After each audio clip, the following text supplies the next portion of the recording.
Hi guys, and welcome to this episode of Positive-Xperience, the one place that is here to serve you who are struggling to reconnect to yourself after going through a divorce. That was the case for me, and I believe that we all are looking to thrive in life, and that was my experience when I went through my divorce. I was looking to thrive in life after going through such an experience. It was a hard thing to do. So if you're in that situation, struggling, I hear you. I know how it feels. So my question is, what makes us thrive in life? What is it that makes us thrive? What gives us that energy?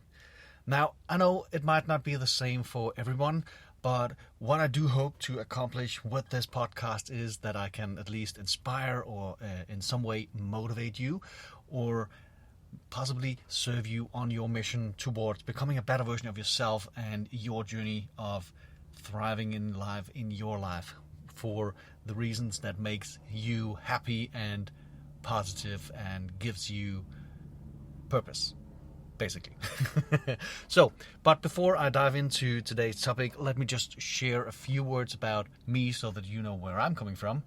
My name is Flemming Schmidt. I'm a proud dad. I am a life coach, and my journey of looking in and real transformation began almost 10 years ago when I was facing my own divorce and going through all of that heartbreak, hardship and hurt and all the steps and all that process of feeling alone at some point. To kind of have your life disrupted in a way like that. It's very unpleasant, but it's also a journey that I appreciate today. Not at the time when it happened, but I appreciate it today because it taught me a lot about myself, first and foremost. And I believe that I've become a better version of myself in that process, or going through that process. So what I'm sharing here on this podcast are my own personal discoveries on things that worked out for me and things that didn't work out for me. Most definitely didn't work out for me. And I hope this makes some sense for you. I do hope that it will serve you on your mission and at least give you food for thought and maybe inspire you to make some changes in your life or in your current situation. Yeah. So that's me. And welcome to this show, first and foremost. Welcome to the show. If you are a first-time listener, I'm really happy that you are here. I honor you for taking some time out of your busy schedule just to listen to me. And if you have listened to this show before, thank you again for joining this episode, and thank you for your support so far. I really appreciate each and every one of you, and thank you for the support so far. So today I wanted to share a few things about new with you, learning new stuff, and how that can contribute to your purpose, your mission, your goals, your dreams. Now, learning new or embracing new is something that kind of pushes us outside of a comfort zone. And when we get out of our comfort zone, we grow, we learn, we adjust, we learn new things, we learn new skills. And in order to keep developing our skills and becoming better and better at utilizing those skills, we need to learn new stuff all the time.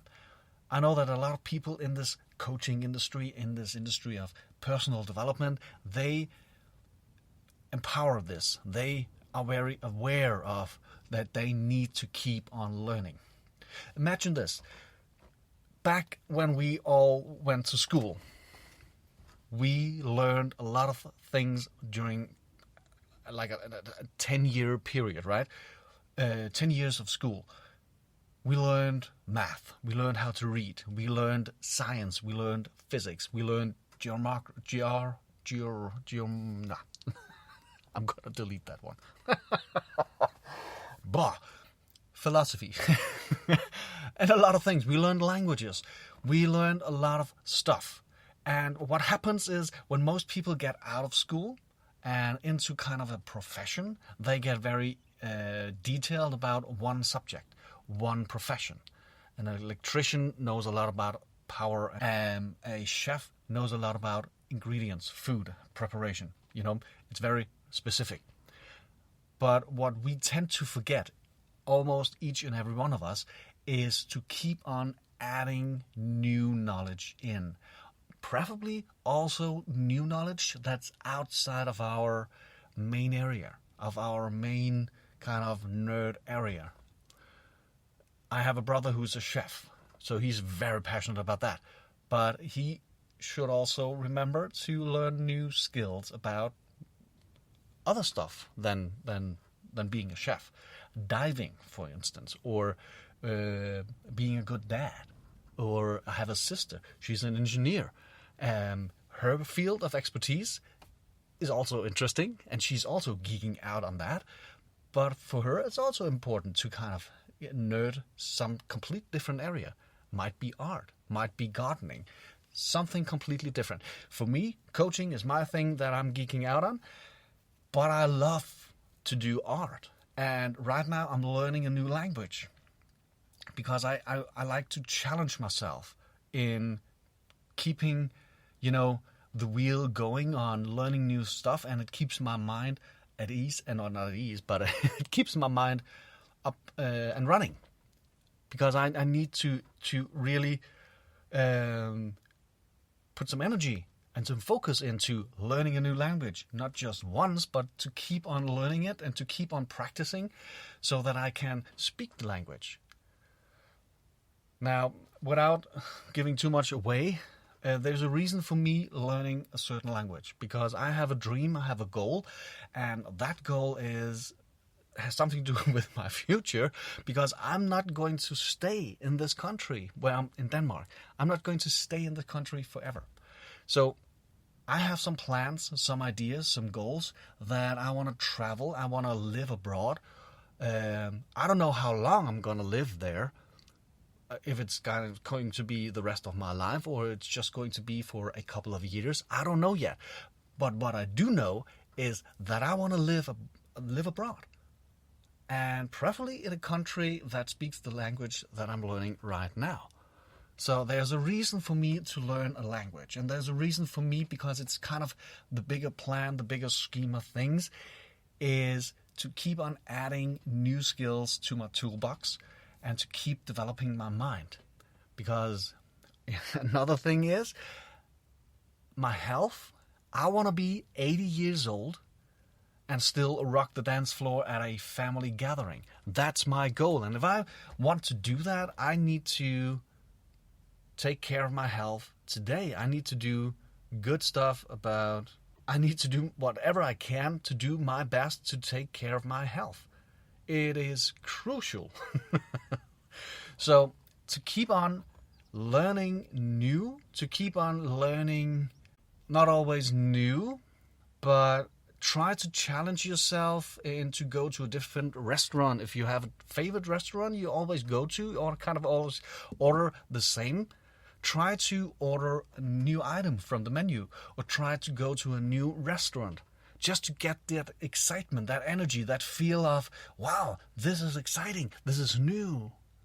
That's the idea of learning new. For me it is, anyways. That's why I give myself these challenges to learn new things, a new language, to get a better health, to get a new health, to get a better health, and add some exercises that really support my goal of being 80 and still rocking the dance floor and still feeling fresh and vibrant and lively and a good old chamber. That's my vision for my adult years, I would say. Some people say that when you hit 40, you are entering adulthood. I would say when you are entering the 80s, you truly are wise. I believe you should be or could be wise, depending on how you're living your life. For me, that it's all about having, that joy, the love and compassion and courage to do what I dream of doing. And for me, learning a new thing or learning a new skill is contributing towards the goal that I've set for myself. So my encouragement for you is to think about what you're doing currently and how that is supporting your goal in the long term. And if you need to become better at something, a skill, a language, something else, or is there something that you have always dreamed of doing? Maybe cooking one hell of a one delicious, well-tasting meal, but you never cooked before. Maybe it's time for you to challenge yourself to do that, to get into those cooking books and get started testing out flavors, combinations, colors, and textures and stuff like that to create that perfect menu that you want to create. Try it out. Challenge yourself. Learn something new and notice how it makes you feel. I know how I feel about learning new stuff. It gives me energy. It gives me joy. It gives me pleasure. And I believe it is going to do the same for you. As long as you have a plan and a structure of what you want to achieve, make a 10-year plan. Who are you? Where are you in your life in 10 years? And are you doing everything that you can do right now to achieve that goal? That was my question. Am I doing what I can do for the next 10 years so that I can get the best outcome for me in about 10 years? I can tell you this, complete honesty, I could do better. I definitely could do more. I need to get more focus on that point. Long-term goal. Right now, it's language. This is a thing for me for the next month. I'm going to learn this language. The next month, I'm going to find something that I'm going to focus on in regards to learning more about maybe art. I like to paint, so why not go into the depth of understanding color and saturations and stuff like that. It's me geeking out on a hobby. But I would encourage you to learn something new. It is an amazing feeling to have that, spark of energy that's igniting from within, because you know whatever that is, whatever you're about to do or about to throw yourself at, the new stuff, it's going to contribute to you and going to help you, assist you, and guide you towards your dream life, your goal, your mission, your purpose that you want to achieve. So go out, enjoy what you are doing. Notice if that is supporting you or not. See if there is room for change, or maybe you should refocus on something completely different that is going to contribute to your future. All right. It's enough for me. I just wanted to thank you for taking out some few minutes out of your busy schedule. So I really honor you for being here, and thank you for your support. And I also honor you for being on a path for improvement, because when you're listening to this, you might just be looking for a better outcome for yourself. I had that experience, the positive experience of positive change from within. So if this is something for you, hallelujah, I hope it has given you some food for thought or at least inspired you in some way and might just serve you on your mission. Again, thank you for listening. Take care. Be positive. Live fully.